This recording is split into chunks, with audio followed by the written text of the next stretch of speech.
Ladies and gentlemen, boys and girls, welcome back to Hollywood After Dark. It is the 3rd of February, 2026. Bob Iger out. Other people officially in. Also, OpenAI and Bob Iger, very happy to work together. Very, very happy.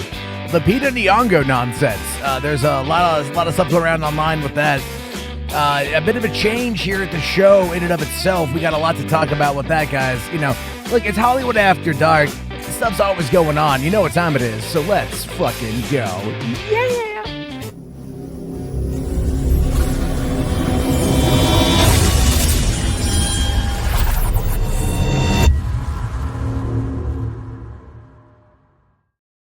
Yo, what's going on, everybody? How you all doing? Hope you guys are out there having yourselves a great day. It's Tuesday, right? Yeah, it's Tuesday.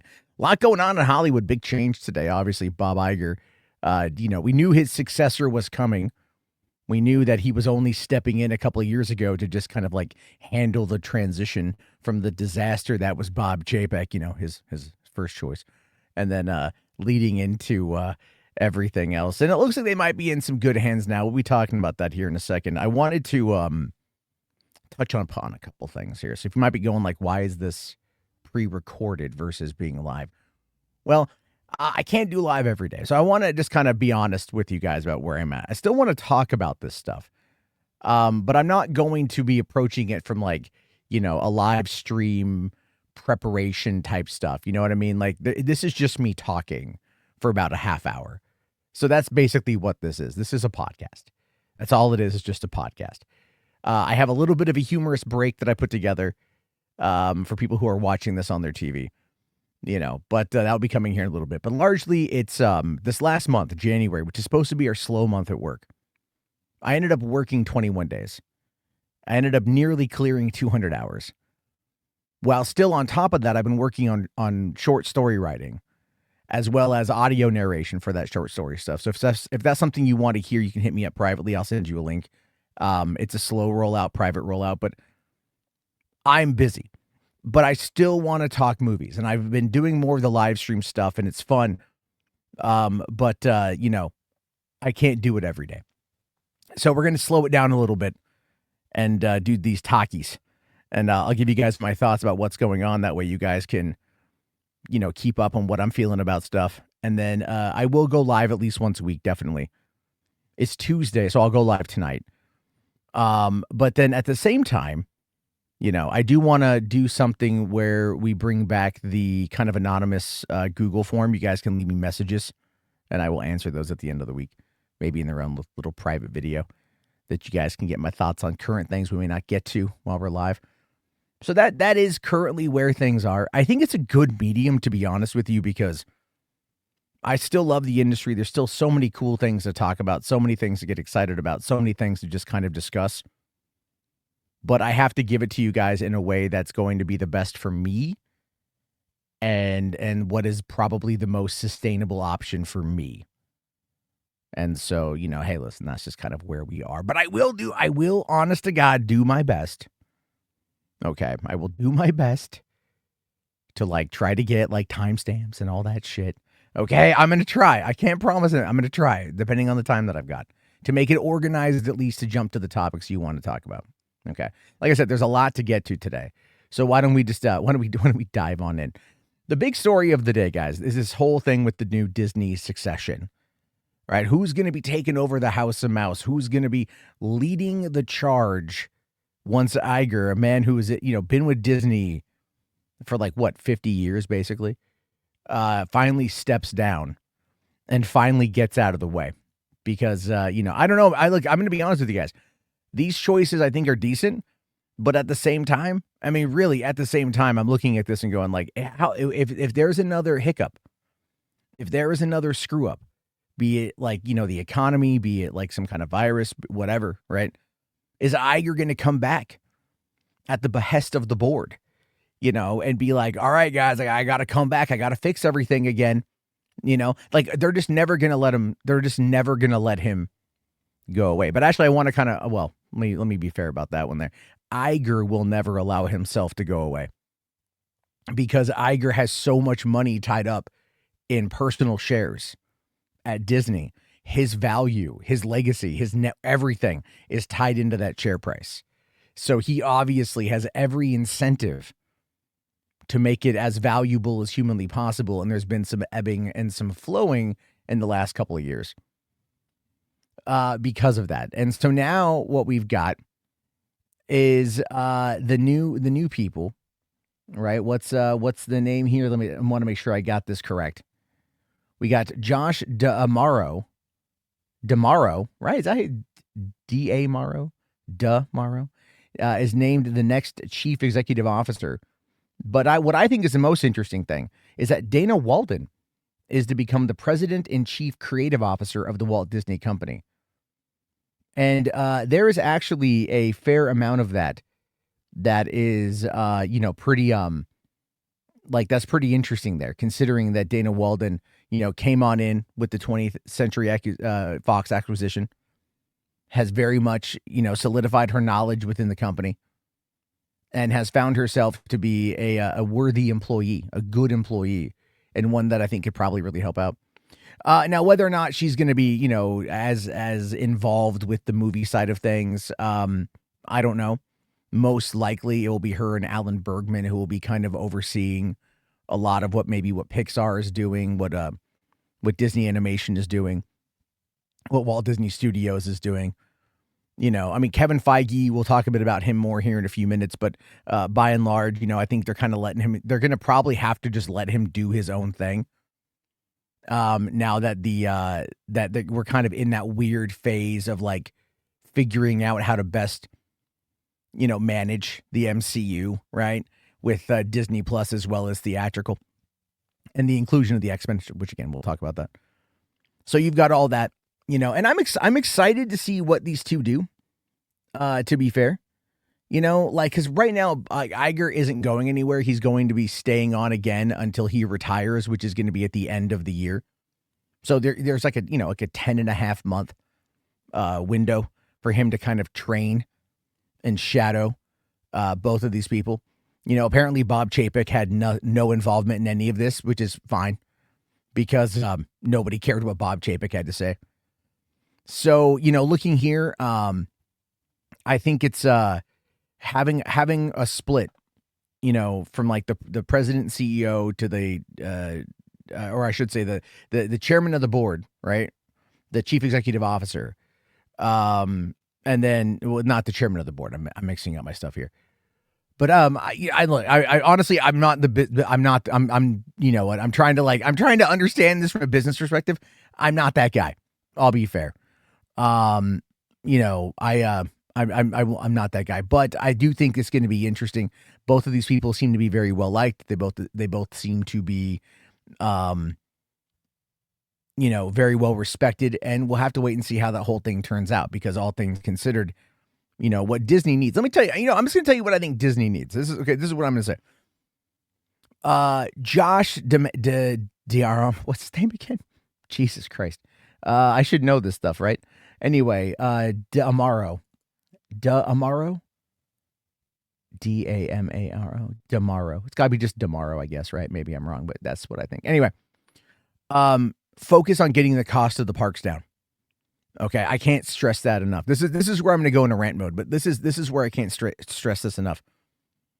The idea of having the parks be as expensive as they are, and I want to give you guys an idea about this. So, this upcoming winter, this upcoming Christmas, taking the kids on a Mexican Riviera cruise over Christmas, and we're going out of Long Beach, and so we thought, hey, wouldn't it be nice if we went to Disneyland for a day?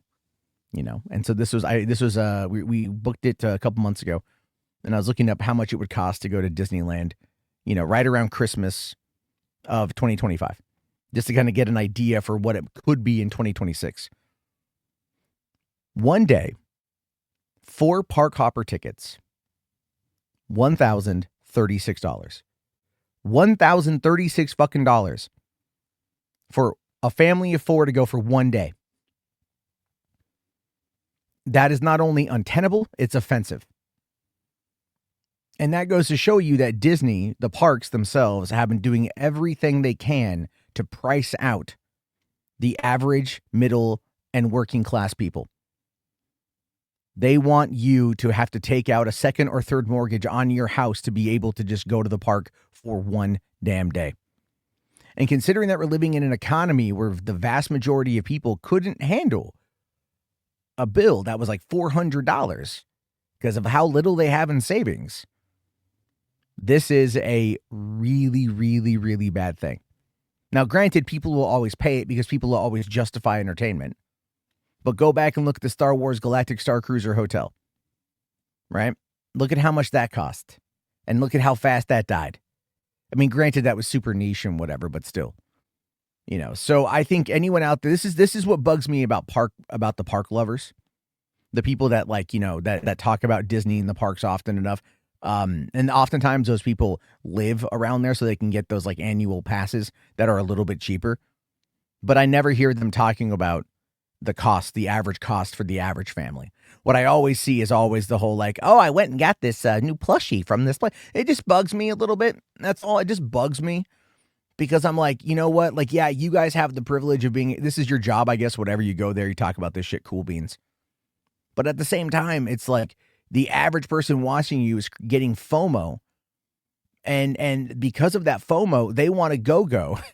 And they want to go, so they'll figure out a way to justify going because they watch you go and they don't want to live through you anymore. They want to go experience it on their own. And it's untenable for people who are not like part of that, direct location, right? In the direct vicinity of the park that can do this kind of stuff. I don't know. I just feel it's like maybe they'll figure out a way, but they won't. They won't. I'm not that I'm trying to be a Debbie Downer about this, but like, let's be fair here, right? Iger, his only concern is to make sure shareholders are happy. And that's why, like, the day that these two new people take over will be the day of the next earnings call with shareholders. So, they're going to hopefully use that as a way to get more investments into the company to therefore raise the price rather than lower it because of the announcement. Again, I don't know much about finance. I'm talking probably out my ass on this one, but it just, I don't know. I'm hoping it does well. Okay, I am. I'm hoping it does well, but at the same time, I don't know. I just hope they make it cheaper for families. But that's probably asking way too much because so much more money can be made by just trying to, cater to the people who are either affluent or willing to go into massive debt. Anyway, speaking of other drama, there's been a bit more information coming out now about the Netflix Warner Brothers acquisition and how that is going to be gearing up for a fight. Not only has David Ellison just in general been destroying the legacy of the Ellisons, my God, they're terrible people to begin with, make no mistake. But, like, he's out there going like getting rejected left and right by Warner Brothers. And he's traveling around the world trying to like to work with like other countries to get them to block the data, to block the transfer or the merger. And he just won't stop. But now we got a little bit more going on. You've got some, the cinema, sorry, I want to make sure I get this correct here. The Union of Theater Owners, Cinema United, previously known as NATO, not the, yeah, I know, right? You had NATO, right? The military function, and then you've got NATO, North America Theater Owners Association, whatever. They've changed their name now to Cinema United, and they represent over 60,000 theaters globally at this point. They went to the Senate this week and they wanted to vehemently express their opposition and concerns over this acquisition, mentioning that their main concerns is that there would be fewer movies produced for theatrical exhibition, increased marketplace leverage for studios via theater owners, reduced diversity of films, and job losses across the board within the entertainment industry and or in communities worldwide, meaning fewer films means fewer jobs, means fewer money coming into these communities, obviously. Now, but they also went out there and they said that if Paramount gets them or if any other studio buys Warner Brothers, it still represents a massive risk, because then at that point, 40% roughly of the theatrical box office is in the hands of a single super studio. So it literally boils down to the idea of, you're stuck between a rock and a hard place. All right. And this is what they are, this is what they are afraid of. And they did use the Disney acquisition of 20th Century Fox as a likely outcome, given the fact that Disney, has slowed down on 20th Century Studio output. But that's not to say that it doesn't happen, right? What was the number one movie over the weekend? Send Help, Disney, and 20th Century, right? What was Avatar? 20th Century, It's not like they're not putting out content, and it's not like they're not doing well in the theaters. But again, going back to my previous point, talking about, the theme parks, it's the same problem, guys. It's the same problem. It's that people can't afford to go to the theaters, so they're not going to the theaters. It's as simple as that. It's not even about the quality of the damn movie. All right. Plenty of not great films have done quite well theatrically. Okay. It's about the cost. It's about the accessibility. It's about all of those things. For example, I just want to rant about this for a second. Looking at my local movie theater, right? There's 4 films I want to see in theaters right now. Send Help, Return to Silent Hill, Iron Lung, and there's another one. Shelter? No, there's another horror film that I think is out right now. And I went looking at Send Help. I was like, all right, let me check out and see what they got. And they've got like 3D. What? Why in the fuck do I want to watch Send Help in 3D? What about that movie is in any way a thing I want to see in 3D? Oh, but I can see it in 3D D-Box. What? So not only is there the upcharge for the 3D, then if I want to get good premium seats, I got to drop another few dollars for the D-Box upgrade, because they replaced the good center seats, the better seats, with the premium experience, so to speak. And then for standard showing, there's like one, and it's in the morning. Okay, well, you know what? No, I'm good, thank you. I'm good, thank you. I'm not going to do that. Do I want to go see this movie in theaters? Yeah, sure. Do I want 3D to be my only option for when I can go see it in the evening? No. Is that what I'm stuck with? Yes. So I'm just not going to go.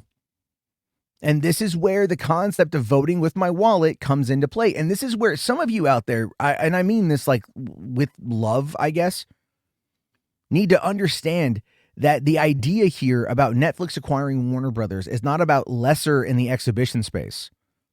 It's about the companies that do the exhibition space are limiting your fucking options while charging you a fucking premium, and then getting mad at you if you don't go and see the movie at their fucking location.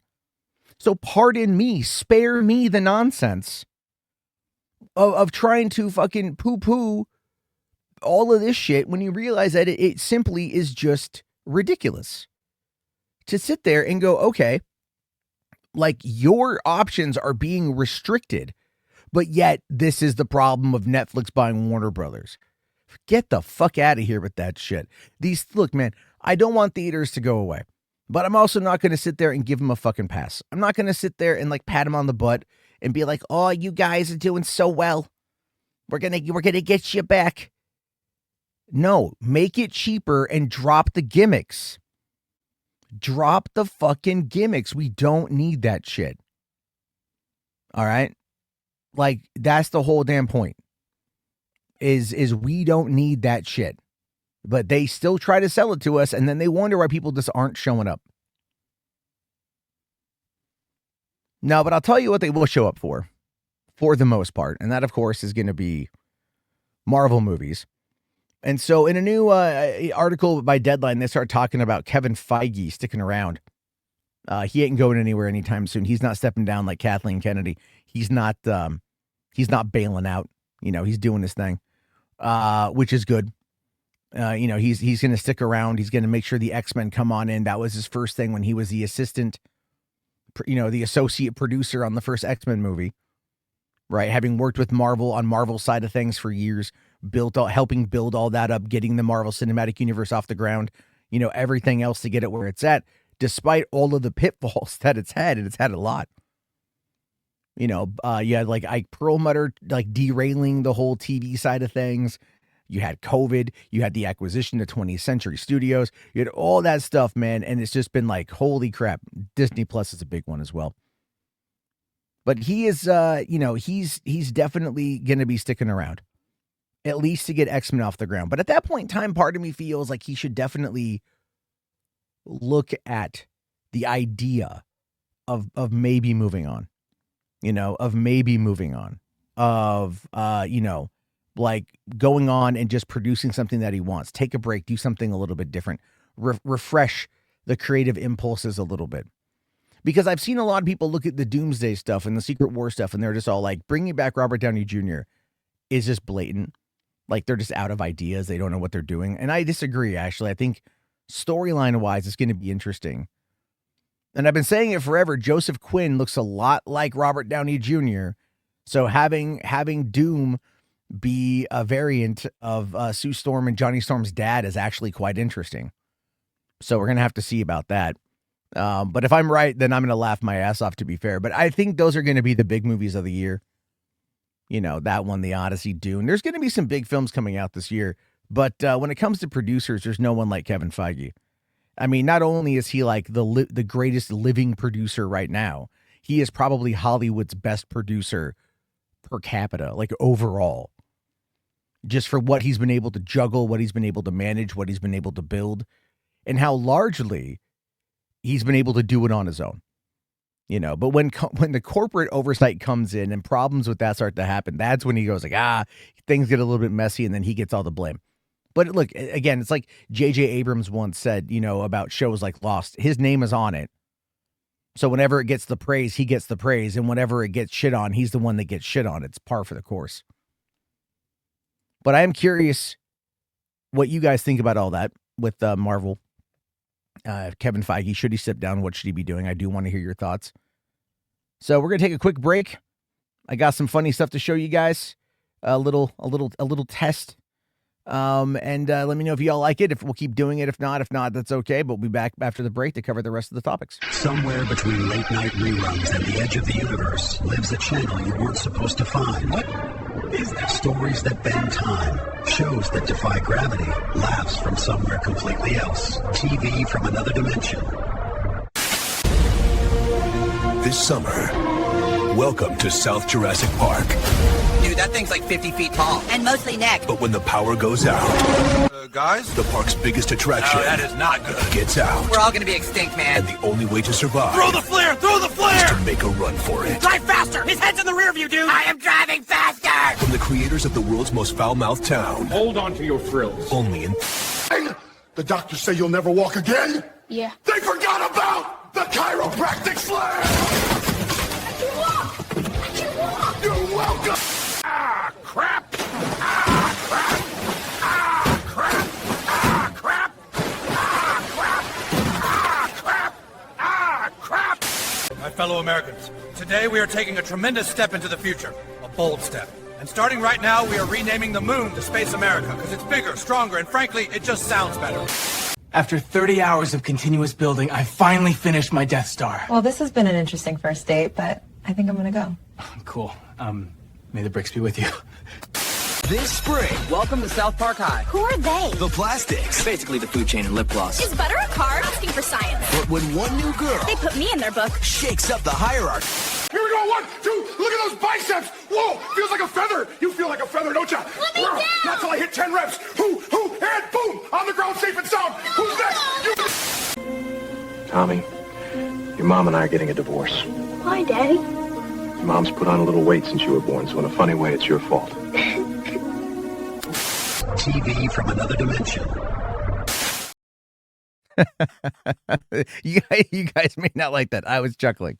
But it's fun. Anyway, so some stuff I slapped together. It might be a little bit long, but I thought it was entertaining. So let me know your thoughts on that, obviously. But quickly, I want to touch upon one thing that I found to be fascinating, and that is David Lynch sadly passed away last year.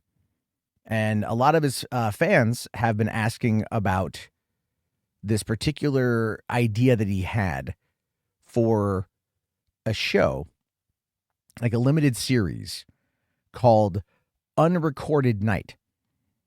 And it is one of those shows where he wrote like a 550-page script for this story. And they were going to chop it down into being episodic. He had initially pitched it to Netflix. They did not go for it. He went back, worked on it again, did some more rewriting on it, was going to go back and pitch it to Netflix again. Then he unfortunately passed away. His fans know about it. His producer friends have talked about it. His daughter has come out and said that it will be released as a script, but please wait for the official release to come out and don't go seek out any unauthorized bootlegs. And at that point, my whole brain just goes, you're just telling people to go and dig this stuff up. Because when it comes to a lot of the collector space online, don't get me wrong, like people like to buy the official script books and like to buy all this stuff. People also out there like to go and find the bootlegs because it feels taboo, right? It feels kind of weird. It feels off, right? It puts you in this kind of like, is it wrong space, especially when it comes to movies. How many times have we got a bootleg from somewhere? Or how many people do you know who bootleg? Or how many people do you know who have bought bootlegs? All right. Like that underground culture never goes away. Where there is a market, there is somebody who will be buying it. There was a guy that I read about in the LA Times, like all these years ago, who made like $50,000 a year hustling bootleg movies on the buses of LA. This guy would go around and he would have bootleg DVDs in his bag and he'd sell them for $5 a pop. Right? Cam copies, DVD rips, whatever the hell, man. Telecines, telesyncs, HD rips, web rips, whatever. This guy would go out there and he'd sell this. $5 a pop.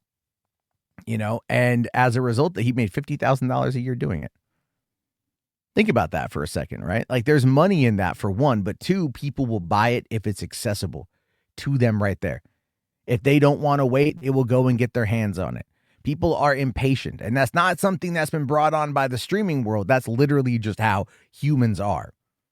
All right, we live in an instant gratification culture, society, whatever you want to call it. That's what we do. So, yeah, I mean, listen, I think if you want to get the 550-page book, do it, man. Hell yeah. But at the same time, I don't know what's going to happen with the unauthorized stuff. But the fact that she mentioned that tells me that there might be it might already be out there, or they're afraid of it coming out beforehand. I don't know. It's a little weird, but yeah. What do you guys think about that? Let me know. Also here today marks the 40th anniversary of Pixar. Can you believe that 40 years of Pixar? That's crazy, man. That's crazy that 40 years ago the Pixar was created in the 1980s, mid 1980s, working on, I mean, if you go back and look at old Pixar, you could see, oh shit, where it came from.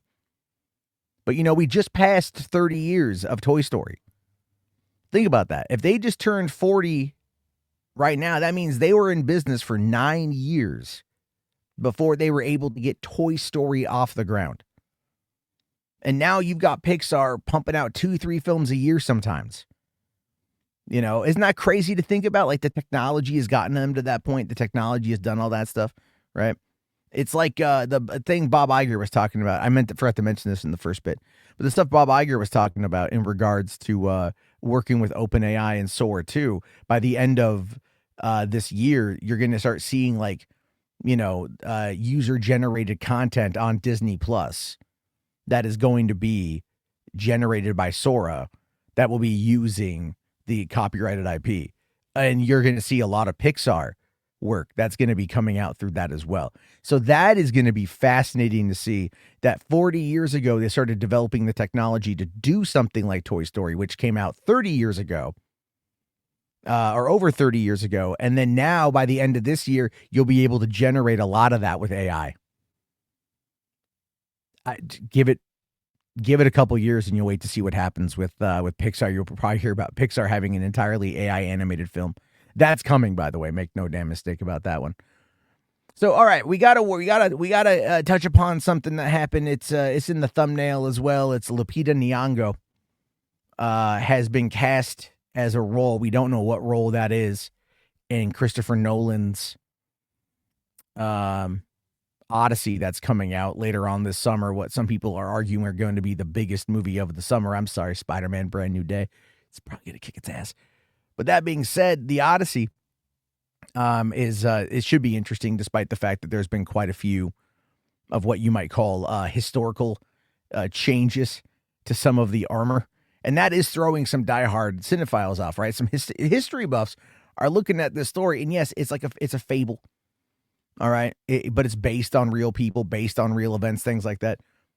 But there was a certain look to how things were back then, and Nolan is taking a little bit of leeway with it, and that's bugging some people to the point of where it might actually start turning people off.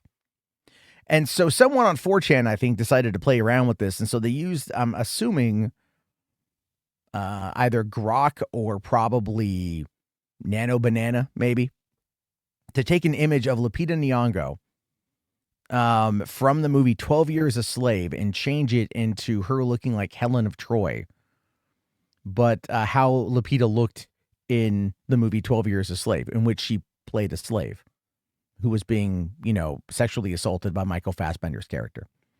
And she got beat to hell in the movie too.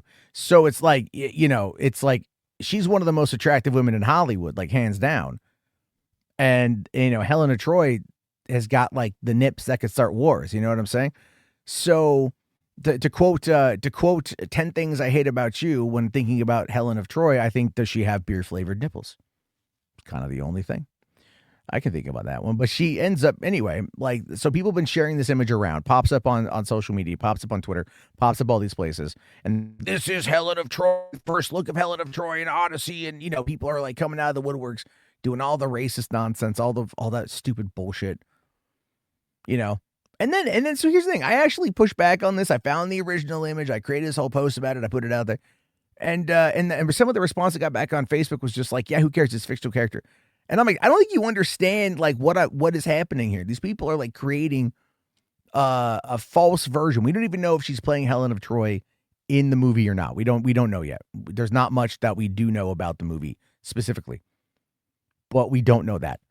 And it's like, but they're trying to frame it like this to say Christopher Nolan has gone woke, that he's done all this stuff, so they can create that kind of racist backlash to prime the movie for failure. And it's like, it doesn't matter how much I tried to explain that. Like, there are people out there that just like don't get it. And it's one of the reasons why I claim media literacy is fucking dead, man. It's just so true. It's just so true. I don't know, just annoys the hell out of me. You know what I'm saying? Speaking of the last thing that kind of annoys the hell out of me, I got to agree with John Lithgow when he was talking about J.K. Rowling and her opinions on trans people and how he doesn't quite get it because the way he looks at it is that, he says that her views are kind of ironic and inexplicable given what Harry Potter represents, which is so true. Now, here's the kicker with that, though, right? The way that she has described certain things that are metaphors and analogies in the Harry Potter books have been met with backlash, right? Because werewolfism, lichenism, whatever, right? Padfoot is meant to be an allegory for AIDS, and so that people got real mad about that too, because it's a blood transfused disease and shit. You can't get rid of it. Right. I get what she's trying to do. She's trying to, kind of like, I guess, make it work. But the idea there's a scene in, like, I think it's maybe it's one of the earlier films where they're talking about, like, it might have been the first movie when they're all with Hagrid and they're talking about muggles and shit. And, Hermione's upset because they called her a muggle. And then Hagrid's all like, there's never been a witch or wizard hasn't been able to do spell, like, whatever. I can't do his voice, but he does all that. And he's like, you don't pay it any mind. You're great the way you are. And it's like about, loving yourself and accepting others. And that's a lot of what Harry Potter is. And then J.K. Rowling is just kind of like, I don't know. She hit that weird kind of that weird idea about trans women in sports. And look, that's a delicate subject and not one I'm looking to broach right here, but it does. I agree with Lithgow in the fact that he's saying like, this is kind of like inexplicable. He says here, I take the subject extremely seriously. She has created this amazing canon for young people, and it has jumped into the consciousness of the society. It's about good versus evil, kindness versus cruelty. I find her views ironic and inexplicable. I've never met her. She's not really involved in this production at all. I was talking about the show. But the people who are remarkable. It upsets me when people who are opposed to me having anything to do with this.